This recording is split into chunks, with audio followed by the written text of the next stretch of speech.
Good afternoon. আপোনালোক সকলোলৈকে আজি সানডে স্পেশাল আপোনালোকৰ কি আছে আমাৰ আজি মোৰ আছে মটন মেৰিনেট কৰি থৈ দিছো মাংস বনোৱাৰ আগতে আপোনালোক সকলোকে আজি দুপৰীয়া হাসালে নিমন্ত্ৰণ আছে পিছত কিন্তু নকব নামাতিলো বুলি মাংসটো মেৰিনেট কৰি পেলাই থৈ অলপ সময় এতিয়া ভাজি আছো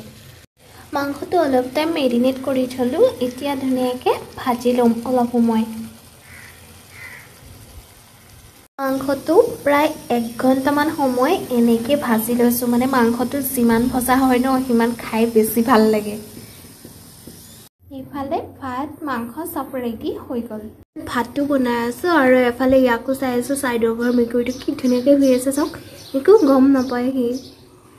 মোৰ মাংস বনাই হৈ গল এতিয়া খাবলৈ লৈ আহিলো আৰু মোৰ আজি দুপৰীয়া ভাতৰ থালখন ৰেডি আপোনালোকে ভাত খালে নে বাৰু আৰু মই এতিয়া ভাত খাই লওঁ